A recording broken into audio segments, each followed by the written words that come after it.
మహారాష్ట్ర పాండురంగాపురం సోలాపూర్ భీమా నది తీరాన ఉండే శ్రీ విఠోబా రుక్మిణీదేవి ఆలయం గురించి మీకు తెలుసా? దేవుడి ఆజ్ఞను పాటించే సేవకులం మనం, కానీ ఓ భక్తుడి ఆజ్ఞను పాటించిన భగవంతుడి గురించి ఈ వీడియోలో తెలుసుకుందాం. పూర్వము బ్రాహ్మణుల కుటుంబంలో జన్మించిన పుండలీకుడు గొప్ప విద్యావంతుడు, బలవంతుడు. కొంతమంది అహంకార బ్రాహ్మణుల సంఘంలో తిరగడం వల్ల తల్లిదండ్రులు సాధారణ గృహస్థులని, అజ్ఞానులని భావించి వారిని గౌరవించేవాడు కాదు. భార్య మాటలు విని వృద్ధులైన తల్లిదండ్రులను పని వాళ్ళగా చూస్తూ పట్టించుకోకుండా నిర్లక్ష్యం చేస్తాడు.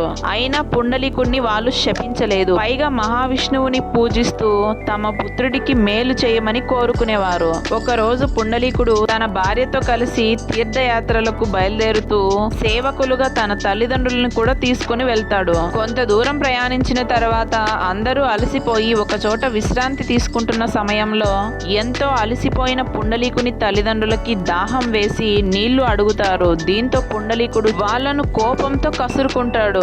అప్పుడే అక్కడికి కొంతమంది దివ్యశక్తి స్వరూపులు వచ్చి పుండలీకుని తల్లిదండ్రులకు సేవ చేసి తిరిగి దేవలోకానికి వెళ్లిపోవడం చూసిన పుండలీకుడు తన తప్పును తెలుసుకొని పశ్చాత్తాపంతో తన తల్లిదండ్రుల పాదాలపై పడి క్షమాపణలు కోరుకుంటాడు. అప్పటి నుంచి పుండలీకుడు తల్లిదండ్రులే ప్రత్యక్ష దైవాలుగా భావించి వారిని ఎంతో భక్తితో సేవిస్తూ ఉంటాడు. పుండలీకుడు తల్లిదండ్రులకు చేసే సేవ, వారి పట్ల భక్తి భావన ముల్లోకాలకు వ్యాపించడం వల్ల స్వయంగా శ్రీకృష్ణుడే పుండలీకుని ఇంటికి వస్తాడు. అప్పుడు పుండలీకుడు వెనుకకు తిరిగి చూడకుండానే శ్రీకృష్ణుని రాకను గుర్తించి తన తల్లిదండ్రుల సేవలో ఉండడం వల్ల ఒక ఇటుకను శ్రీకృష్ణుని మీదకు విసిరి, ఓ వాసుదేవ, నేను నా తల్లిదండ్రుల సేవలో నిమగ్నమై ఉన్నాను. తల్లిదండ్రుల సేవే నాకు ప్రథమ కర్తవ్యము. దయచేసి ఈ ఇటుకపై నిలబడండి అని కోరుతాడు. దీనితో శ్రీకృష్ణుడు సంతోషంగా నవ్వుతూ నడుము పైన చేతులు పెట్టుకొని ఆ ఇటుక రాయి పైన నిలబడి పుండలీకుని రాక కోసం ఎదురు చూస్తూ ఉంటాడు.